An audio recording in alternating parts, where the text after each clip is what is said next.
Cari guru privat atau bimbel online yang biayanya terjangkau. WA saya di 0856 9400 4148.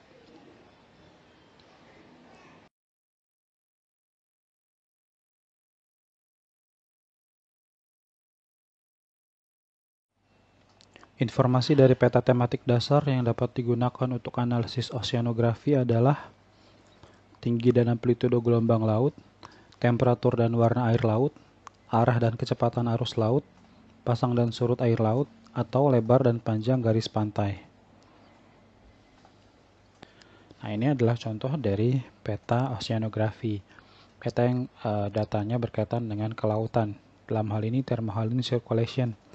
Artinya ini bicara tentang sirkulasi termohalin. Termohalin itu adalah arus yang dipengaruhi oleh suhu dan juga salinitas atau kadar garam air laut. Nah, pilihan jawaban yang A salah. Kenapa? Karena tinggi dan amplitudo gelombang laut itu datanya selalu berubah. Ya, ini adalah fenomena yang sangat dinamis, selalu berubah naik turun, sehingga tidak dapat digambarkan pada peta. Kemudian temperatur dan warna air laut. Nah, warna air lautnya salah. Kenapa? Bukannya warna air laut itu ditunjukkan datanya pada peta. Nah, warna air laut yang berbeda pada peta, ada biru yang lebih pekat, ada biru yang lebih cerah, itu menunjukkan kedalaman, bukan menunjukkan warna airnya. Ya, buktinya laut merah saja tidak digambarkan dengan warna merah, begitu kan? Jadi perbedaan warna di laut itu menunjukkan kedalaman, bukan warna airnya. Nah, temperatur memang bisa digunakan atau bisa digambarkan datanya pada peta. Kemudian arah dan kecepatan arus laut. Nah, arah bisa ya. Contohnya seperti yang tergambar pada peta ini. Nah, ada arahnya dari arus termohalin ini. Tapi kecepatan arus laut ini tidak dapat digambarkan ya kecepatannya. Kemudian pasang dan surut air laut ini juga salah karena ini adalah fenomena yang terjadi setiap hari berubah begitu ya. Jadi tidak dapat digambarkan pada peta. Nah, maka di sini jawabannya yang E.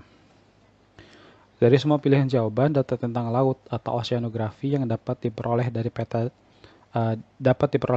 adalah lebar dan panjang garis pantai. Data amplitudo gelombang, kecepatan arus, pasang surut, dan warna air laut tidak dapat diperoleh dari peta tematik dasar. Sedangkan lebar dan panjang garis pantai jelas dapat tergambar pada peta. Jadi di sini jawabannya yang E. Suatu lahan yang memiliki kemiringan lebih dari 15% merupakan indikator dari lahan yang sangat cocok untuk permukiman, sangat cocok untuk landasan pesawat terbang, kurang cocok untuk permukiman, kurang cocok untuk permukiman dan pertanian, atau cocok untuk tempat rekreasi dan permukiman. Soal ini menanyakan tentang klasifikasi kemampuan lahan. Klasifikasi kemampuan lahan adalah klasifikasi lahan yang dilakukan dengan metode faktor penghambat. Artinya pembeda dari setiap tipe di sini adalah dari faktor penghambatnya. Semakin tinggi kelas kemampuan lahannya, maka semakin besar faktor penghambatnya. Ada 8 jenis lahan pada klasifikasi ini, yaitu yang pertama kelas kemampuan 1. Ini adalah lahan dengan kemiringan lereng kurang dari 3%, ya, jadi cenderung datar atau landai.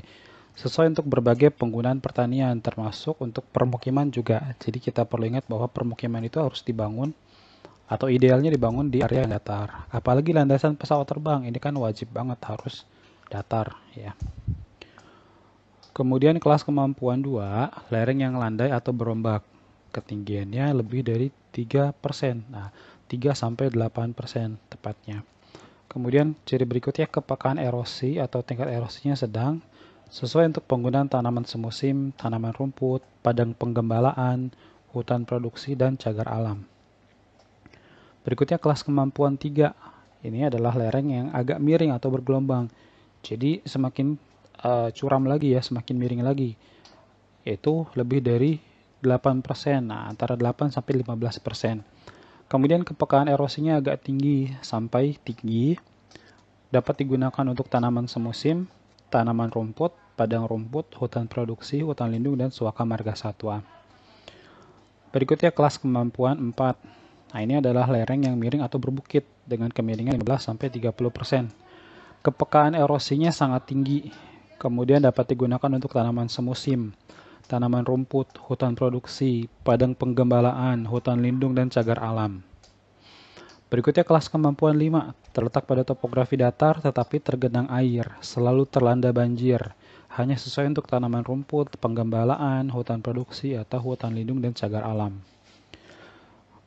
Kemudian selanjutnya yang ke-6, kelas kemampuan 6, ini terletak pada lereng agak curam, antara 30-45%. Nah, ini tidak sesuai untuk pertanian. Penggunaannya terbatas untuk tanaman rumput atau padang penggembalaan, hutan lindung atau cagar alam. Berikutnya kelas kemampuan 7 terletak pada lereng yang curam, kemiringannya 45-65%. Ini telah tererosi sangat berat, berupa erosi parit yang sulit diperbaiki. Dan yang terakhir kelas kemampuan 8 terletak pada lereng yang sangat curam. Ini lebih dari 65% kemiringannya. Atau ciri berikutnya dia berbatu atau kerikil, kapasitas menahan airnya sangat rendah. Nah, contoh lahan kelas 8 adalah puncak gunung, tanah mati, batu terungkap, dan pantai pasir. Nah, dari sini kita bisa katakan bahwa kemiringan dari 15% ini kan termasuk kelas kemampuan 4 dan seterusnya, yang mana ini kurang cocok untuk permukiman. Tapi memang masih ada kegiatan pertanian yang masih bisa diusahakan di sana. Maka kita pilih yang C, kurang cocok untuk permukiman. Dan ini adalah ilustrasinya, ya. Dari kelas 1 di sini terlihat yang warna hijau, dia yang paling landai, cocok untuk permukiman dan segala jenis kegiatan pertanian. Kemudian kelas 2, kemudian kelas 3, kelas 4, sampai kelas 8 di sini yang paling curam, paling miring ya.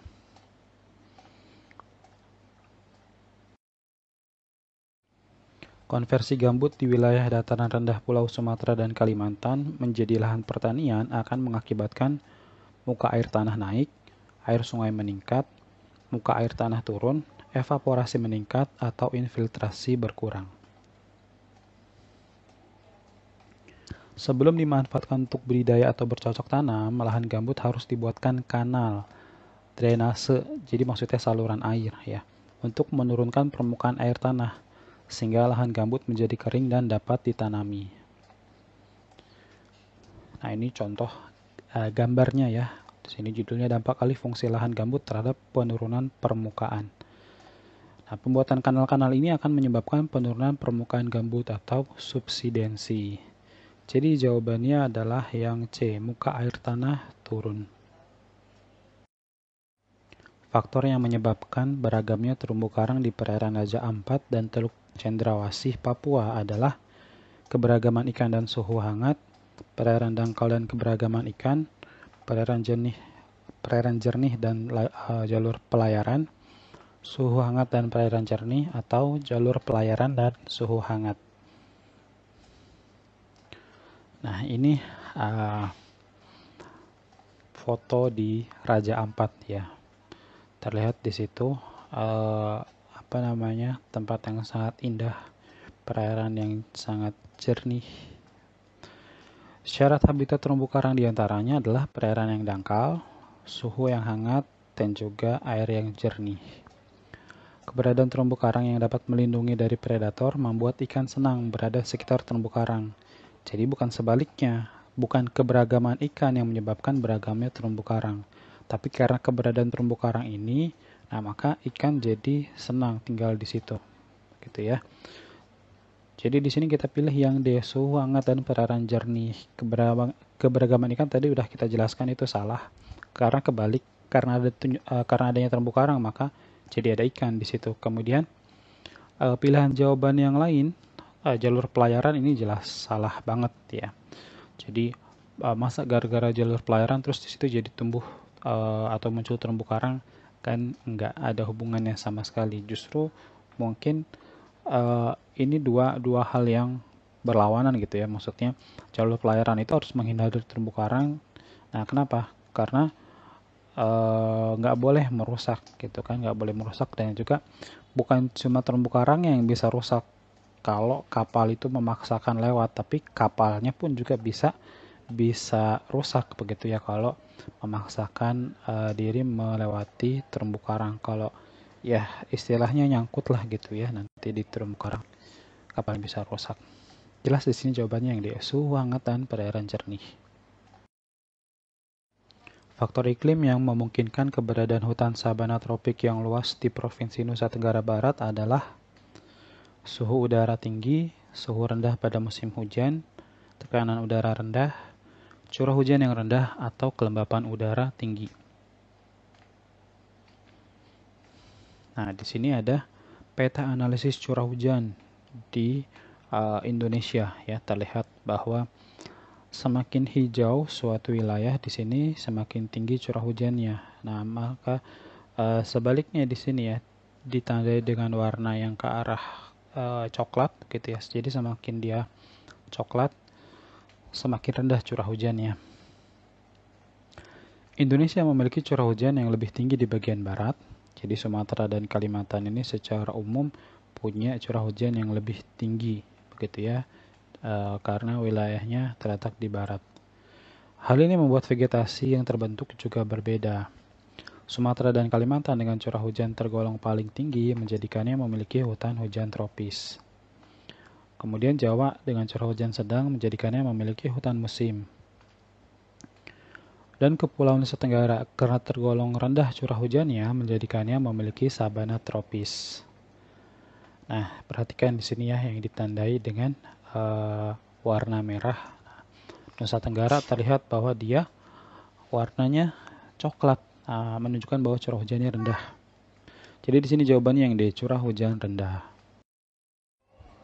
Persebaran penduduk dan fasilitas yang tidak merata antara desa dan kota akan menciptakan urbanisasi yang menimbulkan berbagai permasalahan kehidupan sosial.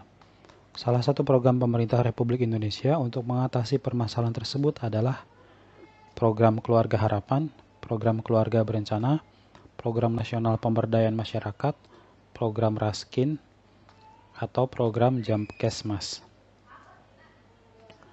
Urbanisasi terjadi karena perbedaan kemajuan dan pembangunan wilayah satu dengan wilayah lainnya.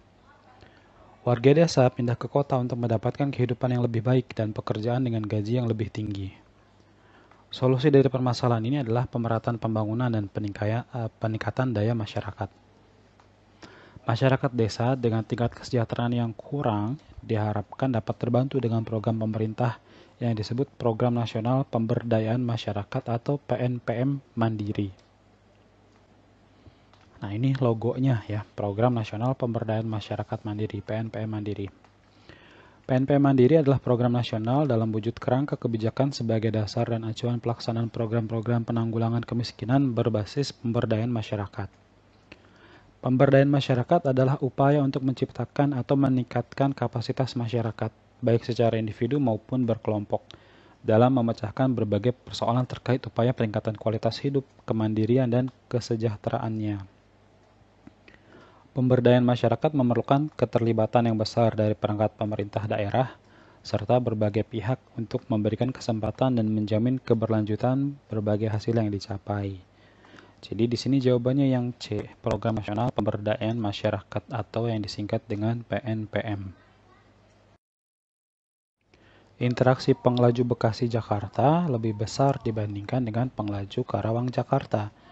Hal itu dipengaruhi perbedaan pendapatan penduduk, luas wilayah, mata pencaharian, jenis kendaraan, atau jarak absolut. Kekuatan interaksi dua wilayah dipengaruhi oleh jarak dan jumlah penduduk kedua wilayah. Ini sesuai dengan teori gravitasi yang dikemukakan oleh Rayleigh. Yang rumusnya adalah kekuatan interaksi sama dengan jumlah penduduk kota A kali jumlah penduduk kota B dibagi jarak A ke B kuadrat. Interaksi Bekasi-Jakarta lebih kuat dibandingkan Karawang-Jakarta karena jarak antara Bekasi-Jakarta lebih dekat daripada Karawang-Jakarta. Nah, jadi kalau kita bisa urutkan posisinya, Jakarta, Bekasi, Karawang gitu ya. Jadi Bekasi ada di sebelah timurnya Jakarta dan Karawang lebih timur lagi gitu ya. Jadi Jakarta ke Bekasi lebih dekat daripada Jakarta ke Karawang. Jadi di sini jawabannya yang E, jarak absolut. Ingat sekali lagi, interaksi wilayah semakin kuat apabila jumlah penduduk semakin banyak atau jaraknya yang semakin dekat. Negara-negara di benua Asia yang berpengaruh terhadap perkembangan ekonomi dan budaya di Indonesia adalah Singapura, Tiongkok, Malaysia, India, atau Filipina. Dari pilihan jawaban yang tersedia, negara yang paling berpengaruh terhadap perkembangan ekonomi dan budaya di Indonesia adalah Tiongkok. Banyak pembangunan infrastruktur di Indonesia yang permodalannya dibantu oleh negara tersebut. Kemudian banyak pengusaha besar di Indonesia yang merupakan warga keturunan Tionghoa. Selain itu, banyak peninggalan budaya Tiongkok di Indonesia pada berbagai bidang, misalnya pakaian, kesenian, sampai makanan. Dan kita semua sering melihat ya berbagai budaya yang ini asalnya dari Tiongkok yang sudah sering kita lihat di Indonesia. Dan bahkan bisa dibilang hampir di setiap provinsi di Indonesia itu ada Chinatown-nya begitu ya, ada pecinannya. Katakanlah di Jakarta ada Glodok, kemudian ada beberapa daerah yang namanya Pondok Cina, dan banyak tempat lagi yang lainnya ya. Jadi jelas di sini jawabannya adalah Tiongkok. Alokasi ruang untuk pembangunan merupakan salah satu bidang penerapan ilmu geografi untuk mengurangi besarnya risiko bencana dengan prinsip menjauhkan sumber bencana dari masyarakat, menjinakkan sumber bencana dari masyarakat, menjauhkan masyarakat dari sumber bencana, memantau sumber bencana yang mengancam, atau menghilangkan sumber bencana yang mengancam masyarakat. Upaya yang dapat dilakukan dalam menghadapi bencana adalah dengan menghindarinya. Bencana alam tidak dapat dihilangkan, tetapi kita dapat menghindarinya dengan tidak tinggal atau beraktivitas di sekitar area bencana. Seperti agar terhindar dari banjir, maka kita harus tinggal jauh dari sungai, dataran daerah yang rendah, apalagi cekung. Ya. Berikutnya, agar terhindar dari tanah longsor, maka kita harus tinggal jauh dari tebing. Agar terhindar dari bahaya gempa, maka kita harus tinggal jauh dari pertemuan lempeng dan seterusnya. Ya, jadi tidak mungkin sumber bencana ini dihilangkan atau sumber bencana yang dijauhkan, tapi kita yang harus menghindarinya. Jangan tinggal di tempat-tempat yang memang sudah seharusnya itu terendam air. Jangan tinggal di tempat-tempat yang memang sudah seharusnya itu dijatuhi oleh tanah yang longsor, begitu ya. Jadi jelas jawabannya yang C, menjauhkan masyarakat dari sumber bencana. Proses denudasi atau pendataran muka bumi menjadi proses yang dominan di Pulau Kalimantan saat ini. Sebab tenaga endogen atau proses vulkanisme dan tektonisme tidak lagi aktif bekerja di Pulau Kalimantan. Nah, ini termasuk topik yang sering banget muncul ya, membahas tentang Kalimantan itu datar, Kalimantan itu tidak ada aktivitas tektonisme, tidak ada aktivitas vulkanisme. Kalimat yang atas benar, kalimat yang bawah juga benar. Kalimantan merupakan pulau yang saat ini jauh dari pertemuan lempeng dan jalur pegunungan api. Nah, di sini kita bisa lihat peta sebaran lempeng di Indonesia ya. Ingat bahwa Indonesia merupakan pertemuan 3 lempeng besar, yaitu Eurasia, Indo-Australia, dan Pasifik. Dan perhatikan, posisi Kalimantan itu jauh dari pertemuan lempeng dan juga jalur pegunungan api. Hal ini membuat Kalimantan tidak memiliki aktivitas tektonik dan vulkanik. Jadi dia aman dari gempa, aman dari erupsi gunung api. Tenaga endogen tidak lagi bekerja mempengaruhi bentuk muka bumi di pulau ini. Sedangkan tenaga eksogen seperti pengikisan, pelapukan, dan pengendapan tidak pernah berhenti bekerja, sehingga meratakan bentukan yang menonjol dan mengisi bagian yang cekung dengan endapan. Nah, di sini dua-duanya benar dan berhubungan sebab akibat. Jadi jawabannya yang A. Makhluk yang hidup dalam air Samudra Pasifik terhambat persebarannya ke Samudra Atlantik oleh benua Amerika. Sebab persebaran rumput laut yang hidup di dalam air akan terhambat oleh daratan. Kalimat yang atas benar. Nah, ini adalah gambar benua Amerika. Di sebelah baratnya ada Samudra Pasifik, sebelah timurnya ada Samudra Atlantik. Jadi Samudra Pasifik itu dibatasi oleh benua Amerika, ya. Samudra Pasifik dengan Samudra Atlantik dibatasi oleh benua Amerika. Sehingga biota laut yang ada di Samudra Pasifik terhambat persebarannya ke Samudra Atlantik. Kemudian alasannya juga benar, persebaran rumput laut yang hidup dalam air akan terhambat oleh daratan. Rumput laut adalah tumbuhan yang hidup di air laut, tapi dia bukan di samudra ya, maksudnya bukan di perairan yang dalam. Keberadaan dataran atau daratan ya, maksudnya di sini akan menjadi penghambat persebarannya. Kedua kalimat benar, tapi tidak berhubungan sebab akibat ya. Jadi jawabannya yang B. Kerjasama industri mobil antara Jepang dan Indonesia berdampak pada perubahan wilayah rural Kabupaten Karawang, Jawa Barat. Sebab perbedaan modal dan peluang usaha dapat melahirkan kerjasama industri antar dua negara. Kalimat yang atas benar. Kalimat yang bawah juga benar. Jepang telah melakukan relokasi industri mobil ke Indonesia. Di antara wilayah yang menjadi sasaran adalah Karawang, Jawa Barat, dan Sunter, Jakarta Utara. Nah, ini adalah foto pabrik mobil Honda ya di Karawang. Hal ini membuat wilayah sasaran relokasi industri semakin berkembang perekonomiannya dan semakin maju wilayahnya. Kemudian alasannya juga benar. Interaksi wilayah dapat terjadi karena adanya regional complementary, artinya saling melengkapi antar wilayah. Indonesia memiliki lahan yang cukup luas dan jumlah tenaga kerja yang banyak, tetapi belum memiliki modal dan penguasaan teknologi yang tinggi untuk membangun industri. Sedangkan Jepang sebaliknya, memiliki modal dan penguasaan teknologi industri, namun tidak memiliki lahan yang cukup dan tenaga kerja sebanyak Indonesia. Atas perbedaan ini, maka dapat terjadi interaksi wilayah antara dua negara ini yang saling melengkapi. Nah, di sini kedua kalimat benar, tapi tidak berhubungan sebab akibat. Kenapa? Karena kalimat yang atas bicara berdampak pada perubahan wilayah rural Kabupaten Karawang yang tadinya desa, kemudian sekarang berubah menjadi kota. Nah, sedangkan kalimat yang bawah bicara tentang perbedaan modal dan peluang usaha dapat melahirkan kerjasama industri. Jadi yang tadi kita sebut dengan istilah regional complementary. Ya, jadi jawabannya yang B. Harga tanah di koridor jalan arteri lebih mahal dibandingkan dengan di koridor jalan lokal. Hal itu merupakan penerapan konsep aksesibilitas, aglomerasi, lokasi, integrasi. Nah, di sini ada ilustrasi jalan arteri ya. Di sini jalan arteri Pondok Indah nih, Jakarta Selatan. Ini jelas harganya lebih mahal ya lahan di sini dibandingkan gambar sebelahnya.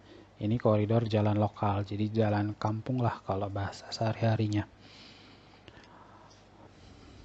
Konsep yang sesuai dengan kalimat pada soal adalah keterjangkauan atau aksesibilitas dan lokasi. Keterjangkauan merupakan konsep yang membahas tentang kemudahan mencapai suatu tempat, dan konsep lokasi menunjukkan letak, posisi, atau keberadaan suatu objek. Nah, kemudian tanah di koridor jalan arteri berlokasi strategis karena mudah dijangkau, sehingga harganya lebih mahal. Sedangkan tanah di koridor jalan lokal tidak terlalu strategis dan lebih sulit dijangkau, sehingga harganya lebih murah. Nah, jadi di sini jelas jawabannya 1-3 ya. Aglomerasi salah karena aglomerasi artinya pemusatan atau pengelompokan. Konsep ini kita gunakan untuk membahas misalnya kawasan industri atau pengelompokan komplek perumahan begitu ya. Aglomerasi artinya pemusatan atau pengelompokan.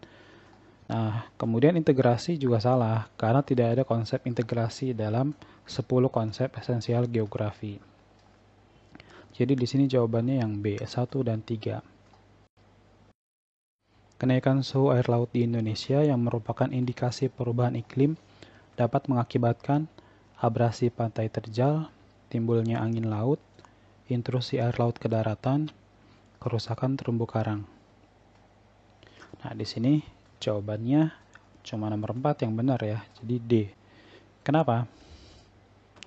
Kenaikan suhu air laut dapat merusak terumbu karang. Terumbu karang merupakan makhluk hidup yang sangat sensitif terhadap perubahan suhu. Apabila terjadi peningkatan suhu 2-3 derajat Celcius dari suhu normal selama beberapa hari, terumbu karang akan memutih atau bleaching, dan ini merupakan tanda bahwa terumbu karang itu mati. Nah, ini contoh gambarnya ya, terumbu karang yang udah sekarat atau bahkan udah mati. Nah, karena peningkatan suhu. Yang nomor 1 salah, abrasi pantai terjal itu tidak terjadi karena kenaikan suhu air laut, tetapi karena tingginya gelombang laut. Kemudian timbulnya angin laut ini adalah peristiwa yang normal terjadi setiap hari, bukan karena perubahan iklim. Dan yang nomor 3, intrusi air laut ke daratan itu disebabkan pengambilan air tanah besar-besaran. Tidak ada kaitannya sama sekali dengan perubahan iklim ataupun kenaikan suhu air laut. Jadi ini jawabannya yang D, hanya nomor 4 yang benar. Penyebab utama penurunan angka kelahiran di seluruh kota di Indonesia adalah penundaan perkawinan, penggunaan alat kontrasepsi, keluarga berencana, atau kematian bayi. Nah, nomor 1 benar, nomor 2 benar, nomor 3 benar, nomor 4 salah. Soal ini berbicara tentang faktor antinatalitas. Artinya hal-hal yang menghambat terjadinya kelahiran, sehingga dapat menurunkan angka kelahiran atau menurunkan pertumbuhan penduduk. Faktor-faktor antinatalitas diantaranya adalah penundaan perkawinan, penggunaan alat kontrasepsi, keluarga berencana, dan pembatasan tunjangan anak bagi pegawai atau pekerja. Kematian bayi tidak termasuk faktor antinatalitas, tetapi faktor promortalitas. Nah, apa itu faktor promortalitas dan antinatalitas? Di sini kita perlu bahas. Natalitas artinya kelahiran. Nah, ada faktor pronatalitas dan ada faktor antinatalitas. Faktor pronatalitas atau hal-hal yang mendukung terjadinya kelahiran. Yang pertama, pandangan banyak anak, banyak rezeki. Kemudian yang kedua, nikah usia muda. Nah, karena nikah usia muda ini berarti reproduksinya lebih cepat dibanding nikah usia yang lebih tua. Kemudian budaya menganggap anak laki-laki lebih utama. Nah, ini maksudnya seperti banyak suku di Indonesia ataupun di negara-negara lain yang mana pembawa nama keluarga itu adalah laki-laki. Jadi pasangan ini, orang tua ini belum berhenti mengusahakan mendapatkan anak sebelum mendapatkan anak laki-laki. Berikutnya faktor antinatalitas, faktor yang menghambat terjadinya kelahiran. Yang pertama program KB. Berikutnya pembatasan usia nikah. Dan berikutnya lagi pembatasan tunjangan anak bagi pegawai. Jadi karena biasanya yang ditanggung itu cuma 2 anak, maka sebagian pegawai itu takut untuk menambah anak ketiga, keempat, dan seterusnya. Karena tidak ditanggung lagi oleh negara atau perusahaan tempat bekerja. Nah, berikutnya kematian atau mortalitas. Nah, faktor promortalitas, hal-hal yang menyebabkan terjadinya kematian. Pertama, peperangan. Kedua, bencana alam. Dan ketiga, tingkat kesehatan yang rendah. Kemudian gizi yang buruk. Nah, gizi yang buruk kan berkaitan juga dengan kesehatan ya. Dan lawannya adalah faktor antimortalitas. Ini hal-hal yang mencegah terjadinya kematian. Pertama, kehidupan yang damai, yang tentram, tidak ada peperangan gitu ya. Kemudian tingkat kesehatan yang tinggi sehingga umur lebih panjang, dan ajaran agama yang melarang bunuh diri. Nah, ini hal-hal yang mencegah terjadinya kematian atau faktor antimortalitas. Jadi jelas, balik lagi ke soal ini tadi, jawabannya 1, 2, 3 A. Nah, kematian bayi salah karena tadi dia termasuk ke dalam mortalitas ya, atau promortalitas. Jadi di sini jawabannya yang A.